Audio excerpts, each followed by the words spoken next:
आउज़ुबिल्लाहिमिनश्शैतानिर्रजीम बिस्मिल्लाहिर्रहमानिर्रहीम। Students, this is Mohammad Atiq. Online classes 7 में आपको खुशामदीद है।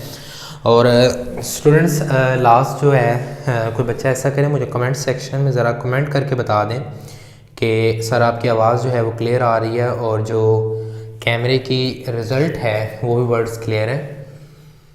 कोई एक बच्चा जो है रैंडमली मुझे कमेंट सेक्शन में ये बता दे। मेरे एंड पे तो फ़िलहाल ठीक आ रही है।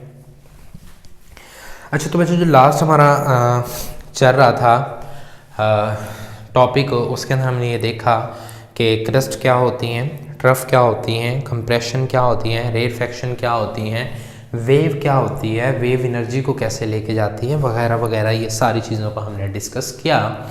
और आज बेटा जो है हम लोग वेवलेंथ को हमने पढ़ा, फिर उसके बाद हमने एम्पलीट्यूड को भी पढ़ा। आज थोड़ा सा एम्पलीट्यूड को हम दोबारा पढ़ेंगे और फिर फ्रीक्वेंसी को देख लेंगे।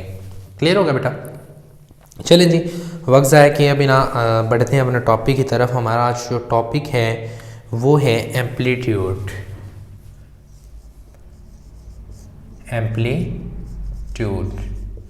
एम्पलीट्यूड भी पढ़ते हैं, इसे एम्पलीट्यूड भी पढ़ते हैं। हर टीचर की अपनी प्रोनाउंसिएशन है। मैं इसे एम्पलीट्यूड पढ़ता हूँ। और बेटा जो एम्पलीट्यूड होता है ये एक्चुअली क्या होता है कि हमें पता है ना कि हमारे पास एक चीज़ होती है जिसका नाम हमने वेव रखा होता है।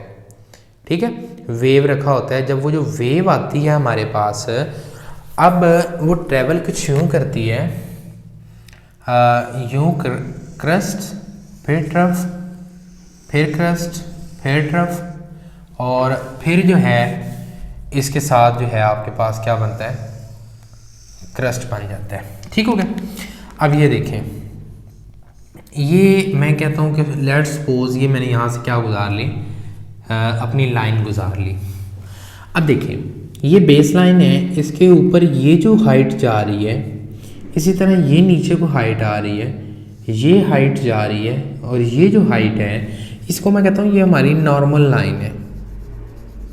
नॉर्मल से ये अबव है, ये क्या है, अबव है, और ये नॉर्मल से क्या है, बिलो है। ये नॉर्मल से क्या है, बिलो है, और ये नॉर्मल से क्या हो गया, अल्लाह भला करे, अबव हो गई। ये जो हाइट होती है फ्रॉम नॉर्मल या डेप्थ, नीचे नॉर्मल लाइन से जितनी नीचे को हाइट या जितनी ऊपर को हाइट होती है उसको आप क्या बोलते हो, एम्पलीट्यूड बोलते हो। क्या बोलते हैं बेटा? एम्पलीट्यूड बोलते हैं। और इसको मेजर किया जाता है मीटर के अंदर। किस में मेजर किया जाता है? मीटर, या यूनिट चूँकि सेकंड होता है तो हम इसे कहते हैं मीटर पर सेकंड। किस में मेजर करेंगे हम इसे? मीटर पर सेकंड में। नेक्स्ट डेफिनेशन आती है हमारे पास फ्रीक्वेंसी।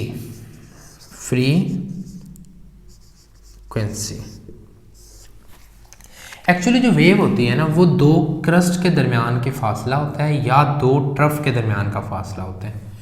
ये यहाँ से लेके यहाँ तक दो क्रस्ट या दो ट्रफ का जो फासला होता है, इसे हम क्या कहते हैं, वेवलेंथ। अब ये जो वेवलेंथ है ना, ये बेटा एक सेकंड के अंदर एक पॉइंट से जितनी गुजर जाए, फॉर एग्जांपल यहाँ से लेके यहाँ तक एक वेवलेंथ है ना, एक सेकंड में एक पॉइंट से जितनी ये गुजरेंगी वो उसकी क्या कहलाएगी, फ्रीक्वेंसी। आप इसे कह सकते हैं wave passing through point in unit पर सेकेंड। एक यूनिट सेकंड के अंदर जो फ्रीक्वेंसी वेव्स गुजरेंगी उसको आप बेटा क्या बोलोगे, फ्रीक्वेंसी। जब मैं इसके शॉर्ट क्वेश्चन कराऊंगा तो इसके फार्मूले को भी मैं वहाँ पर बाकायदा से मेंशन कर दूंगा।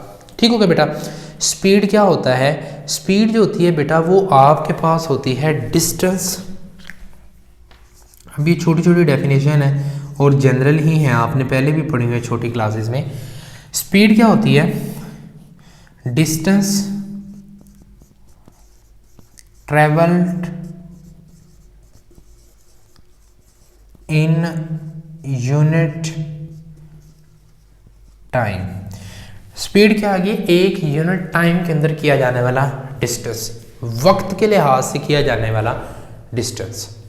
फॉर एग्जाम्पल बेटा, मैंने 47 पुल सारे जानते हैं जी, 47 पुल से शहर तक का जो फासला है, लेट्स से फॉर एग्जाम्पल मैं कहता हूँ 5 किलोमीटर है।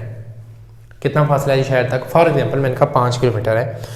अब 47 पुल से आप 5 किलोमीटर का फासला 2 मिनट में भी कर सकते हैं, 5 मिनट में भी कर सकते हैं, और 15 मिनट में भी कर सकते हैं, आधे घंटे में भी कर सकते हैं। कैसे कर सकते हैं कि अगर आप अपनी स्पीड बिल्कुल फास्टली लेके जाओ, रशली लेके जाओ, आप 2 मिनट में कर लोगे। थोड़ी उससे कम, फिर आप 3 में, और कम 4, और कम और 5, यानी कि डिस्टेंस बराबर है लेकिन टाइम कम या ज़्यादा हो रहा है। एक यूनिट टाइम में जो हम डिस्टेंस तय कर रहे हैं वो हमारी क्या करेगी, स्पीड कहलाएगी। वो हमारी क्या करेगी बेटा, स्पीड कहलाएगी। चलें अब आपको ना एक मज़े की मैं बात बताता हूँ। आपने कभी देखा होगा कि जो हिंदू हैं, हिंदू जो मज़हब है, वो अपने यहाँ ना एलिफेंट जो होता है ना, एलिफेंट, उसको वो भगवान का, अपने जो खुदा का रुतबा देते हैं, और वो ये कहते हैं कि इसको जो गैब का इल्म होता है, मतलब इसको पहले कोई मुसीबत आनी हो तो इससे पहले पता लग जाती है।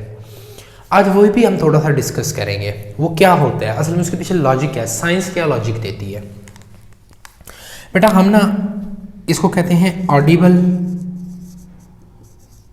Audible frequency. आपको पता है कि हम कुछ आवाज़ें सुन सकते हैं, कुछ आवाज़ें हम नहीं सुन सकते, कुछ आवाज़ें सुन सकते हैं, कुछ आवाज़ें हम नहीं सुनते। फॉर एग्ज़ाम्पल अगर मैं बेटा ह्यूमन की बात करूं तो जो इंसानी जो कान की फ्रीक्वेंसी है ना, वो होती है 20 हर्ट्ज से लेके 20,000 हर्ट्ज तक होती है। कितनी होती है, 20 से लेके 20,000 हर्ट्ज। हर्ट्ज क्या होता है बेटा, ये यूनिट होता है फ्रीक्वेंसी का। जैसे सफ़र का यूनिट मीटर, किलोमीटर होता है ना, माइल होता है, तो इसी तरह इसका यूनिट क्या होता है, हर्ट्ज होता है। हम इतनी हवाओं जो रेडिएशन होगी ना उससे सुन लेंगे। अगर 20,000 से ज़्यादा होगी तो हमारे कान के पर्दे उतनी स्पीड से वाइब्रेट नहीं कर सकते। अगर 20 से कम होगी तो इतना स्लोली हमारे जो कान के पर्दे हैं वो इतना हल्का भी वाइब्रेट नहीं कर सकते। अच्छा, तो बता रहा था कि हिंदुओं के यहाँ जो है वो एलिफेंट जो होता है उसको भगवान का रुतबा दिया जाता है। जो एलिफेंट होती है ना, हमारी स्पीड होती है ना हर्ट्ज 20 से लेके 20,000, उसकी होती है 1 से लेके 20,000 यानी कि हर्ट्ज तक। यानी कि वो भी रेडिएशन सुन सकता है, वो वाली भी आवाज़ें सुन सकता है जो हम लोग सुन नहीं सकते।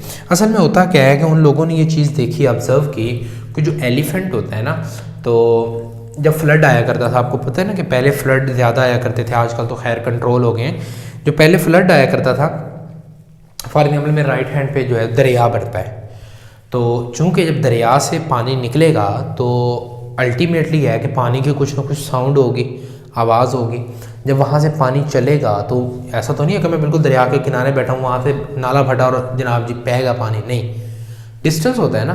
अब फॉर एग्जाम्पल मैंने हाथी रखा हुआ है जी, मैंने 4-5 किलोमीटर दूर हूँ मैं, पानी को वहाँ से आते हुए टाइम भी लगेगा। उन्होंने ये चीज़ ऑब्ज़र्व की कि जब एलिफेंट होता है ना, मतलब फॉर एग्जाम्पल इधर से सैलाब आना होता है, एलिफेंट सैलाब आने से पहले ही ना भाग पड़ता है अपोजिट साइड, इस साइड पे भाग पड़ता है, और उसकी थोड़ी देर बाद मुसीबत आ जाती है। यानी कि वो ये समझते थे कि जो एलिफेंट है ये खुदा है, इसको मुसीबत आने का पहले ही पता लग जाता है।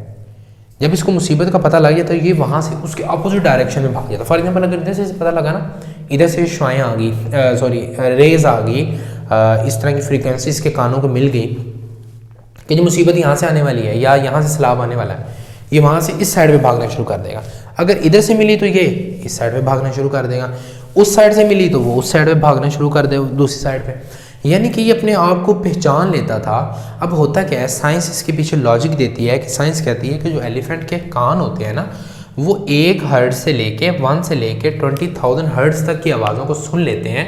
यानी कि वो उन आवाज़ों को सुन लेते हैं जिनको हमारे कान भी सुन नहीं सकते। इसी वजह से एलिफेंट को जो है वो पहले पता लग जाता है कि इस डायरेक्शन से जो है वो मुसीबत आनी है या फ्लड वगैरह का जो बहाव है वो इस साइड से चल पड़ा है और ऐसे ऐसे आगे मूव करना है। क्लियर हो गया?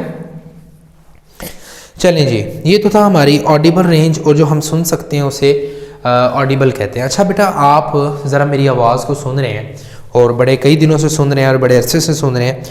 अच्छा, मेरी आवाज़ को आप सुन रहे हैं, इसी तरह आप अपने घर में आपके फादर की भी आवाज़ को सुनते होंगे, इसी तरह आप अपने प्रिंसिपल की भी आवाज़ को सुनते होंगे, अंकल की आवाज़ को सुनते होंगे, दादा परदादा मामू भाई सबकी आवाज़ों को सुनते होंगे।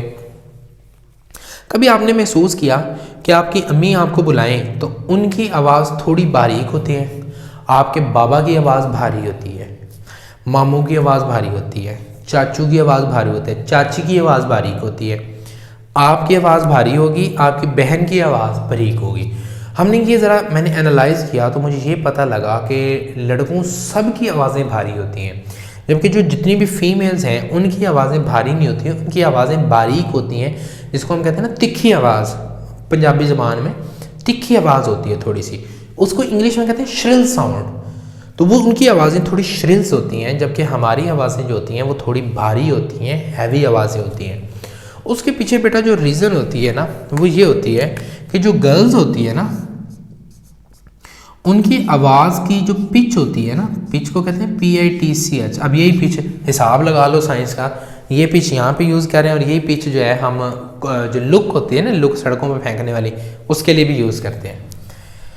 उनकी जो पिच होती है वो हाई होती है, जबकि जो बॉयज़ होते हैं उनकी जो पिच होती है, उनके जो गले की लुक होती है वो थोड़ी क्या होती है, लो होती है। तो जब उनके गले की पिच लो होती है तो बेटा उनकी आवाज़ क्या हो जाती है, भारी हो जाती है, जबकि फीमेल्स की पिच जो होती है गले की वो हाई होती है, इस वजह से उनकी आवाज़ भी क्या हो जाती है बेटा, थोड़ी सी बारीक होती है, श्रिल होती है। चलें बेटा, इसी टॉपिक चैप्टर का जो लास्ट टॉपिक है वो थोड़ा सा हमने पढ़ना है लाउडनेस, LOUDNESS। लाउडनेस कहते हैं आवाज़ ऊंची होना या हल्की होना। फॉर एग्जांपल इस वक्त मैं इस आवाज़ में बोल रहा हूँ, मैं कह रहा हूँ हेलो हाउ आर यू, अगर मैं बोलूँगा ना हेलो हाउ आर यू, अब वो जो एक बंदा मैं बोल रहा था ना वो दो बंदे सुनेंगे, जब मैं उसको चिल्ला कर बोलूँगा ना तो पता नहीं 10 बंदे सुन ले बीच में। अब क्या हुआ, मैंने जब हल्का बोला तो मैं इस वक्त जो बोल रहा हूँ मैं बिल्कुल, वैसे भी इस वक्त रात का वक्त है, तकरीबन रात के बज रहे हैं 2 हो रहे हैं, तो इस वक्त मैं बिल्कुल आराम से बोल रहा हूँ, बड़ी मुश्किल मेरे कमरे के अंदर आवाज़ गूंज रही है, लेकिन अगर यही मैं बाहर बोलूँगा तो वहाँ पे सुनाई नहीं देगी। अगर मैं वो बाहर जितनी आवाज़ से बोलता हूँ वही यहाँ मैं बोलूँगा तो मेरी बेशक पूरा मोहल्ला मेरी आवाज़ें सुनता फिरे, ठीक है। तो अब होता क्या है कि मुझे जब मैं हल्का बोलता हूँ, इस वक्त मैं इतना बोल रहा हूँ, शक से 4-5 घंटे बुलवा लो, मुझे तबीयत में कोई भी फ़र्क नहीं पड़ेगा। लेकिन अगर आप यही आवाज़ मुझसे सुने और थोड़ी ऊंची आवाज़ में सुने और मैं ज़रा ज़ोर के बोलूँ, अब देखें ना, अब मेरी एनर्जी कम लग रही है, लेकिन जब मैं ऊंचा बोलूँगा तो मेरी एनर्जी ज़्यादा लगेगी, मेरी थकावट ज़्यादा होगी। क्यों ऐसा होता है? क्योंकि जो मैं एनर्जी लगाता हूँ ना तो वो लाउडनेस पे लग जाती है। लाउडनेस क्या है? वो बेटा ये होती है एम्पलीट्यूड। अब इसका एम्पलीट्यूड इतना है ना, इसकी लाउडनेस ज़रा क्या होगी, कम होगी। अगर मैं यहाँ पे ड्रा करता हूँ फॉर एग्जांपल इतनी मैं उसको करता हूँ, ये इतनी रेडी जो है आपके पास क्रस्ट और ट्रफ की हाइट इतनी ज़्यादा बन रही है। जब इतनी ज़्यादा बन रही है तो अल्टीमेटली इस पर एनर्जी ज़्यादा लगेगी, इसकी ऊंचाई जो होगी वो भी क्या होगी बेटा, ज़्यादा होगी, और इसकी लाउडनेस भी क्या होगी, ज़्यादा होगी। तो loudness is directly proportional to amplitude, greater the amplitude and greater with the loudness and vice versa. Clear होगी यहाँ तक बातें? चलें बेटा, अब ज़रा आते हैं हम जी शॉर्ट क्वेश्चंस की तरफ। चैप्टर आपका जो है वो क्लोज हो गया और अब हम ज़रा इसके शॉर्ट क्वेश्चंस आंसर करते हैं। बुक एक्सरसाइज नहीं करेंगे, बीच में से जो शॉर्ट क्वेश्चंस हैं वो करेंगे। अगर बुक में से ये शॉर्ट क्वेश्चन हमें मिल गए लास्ट में तो हम उनको फिर वहाँ पे क्या कर देंगे, स्किप कर देंगे। चलिए जी, पहला जो हमारे पास शॉर्ट क्वेश्चन बनता है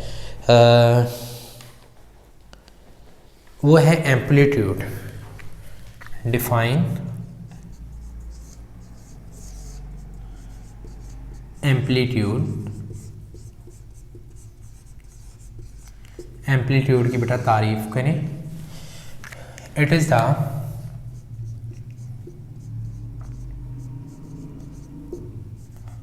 height of wave from its rest position called amplitude,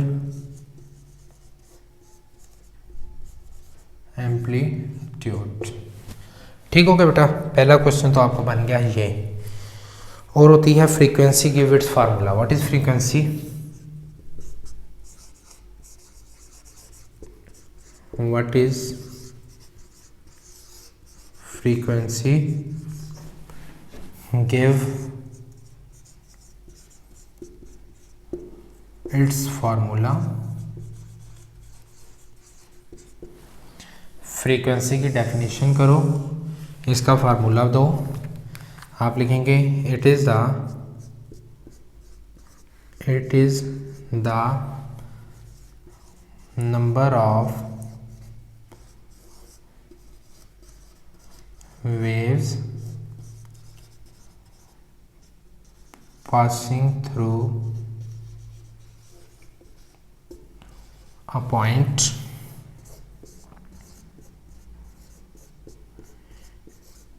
in a unit time is called frequency।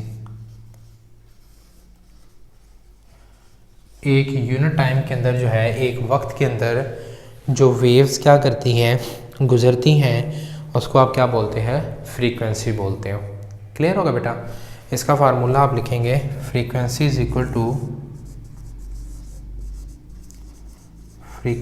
Equal to number of waves divided by time. Number of wave divided by time, ये इसका formula है। इसके ऊपर बेटा star लगा लें। This is the most important formula. ये आपका बहुत ज़्यादा ही इम्पॉर्टेंट आपका फार्मूला हो जाएगा। ठीक हो गया? चलें जी, मैं अब आपको क्वेश्चन लिखवाता हूँ। What is the relationship between speed, wavelength and frequency? Short question है, इसका शॉर्ट ट्रिक भी आपको बताऊंगा। व्हाट इज रिलेशनशिप बिटवीन, आपने बिटवीन पूरा लिखना है, speed, wavelength and frequency. Speed ऐसे लिखो, स्पीड इज इक्वल टू है वेवलेंथ मल्टीप्लाई बाय FrequencyCy, ऐसे लिखते हैं। वेवलेंथ मल्टीप्लाई बाय फ्रीक्वेंसी, ये आपका इसका रिलेशनशिप बन जाएगा। एक क्वेश्चन चलिए और कर लेते हैं। What are the audible waves हैं, ऑडिबल फ्रीक्वेंसी।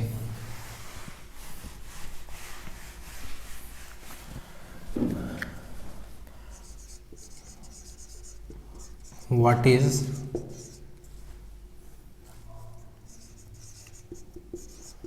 audible frequency? आप यहाँ पे लिखेंगे a range of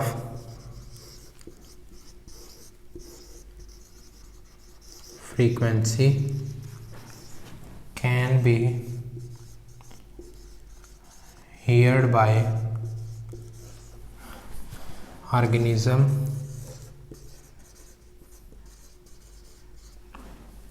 is called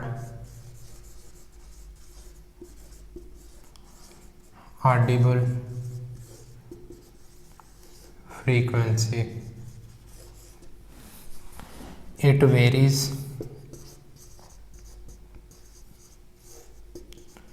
from species to species लिखना है, ऑर्गेनिज्म ना लिखें, स्पीशी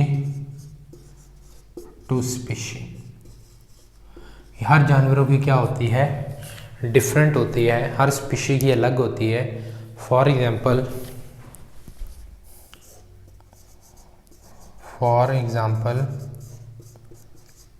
हेडिंग देंगे ह्यूमन, ब्लैक पॉइंटर से मेरा ब्लैक पॉइंटर मिस है इसलिए मैं वो लिखेगा, और एलिफेंट। ज़रा मैं अपने कैमरे पे देख लूँ, एलिफेंट आपको नज़र आ रहा है जी, ठीक है। ह्यूमन पे आप लिखेंगे बेटा 20 से लेके 20,000, H बड़ा Z बड़ा। इसी तरह एलिफेंट पे लिखेंगे 1 से लेके 20,000 हर्ट्ज़। सो बेटा आज का आपका ये टॉपिक था, हमने जो है ये क्वेश्चंस किए हैं। कल इंशाल्लाह फिर पिच से स्टार्ट करेंगे, और इन क्वेश्चंस को बेटा याद करें और अपनी नोटबुक के ऊपर लिखें। इंशाल्लाह नेक्स्ट लेक्चर में नेक्स्ट वीडियो के साथ नेक्स्ट टॉपिक के साथ आपके साथ मुलाकात होगी। तब तक के लिए अपना ख्याल रखिएगा। नई वीडियो के साथ ज़िंदगी तो इंशाल्लाह दोबारा मिलेंगे। अल्लाह हाफिज़।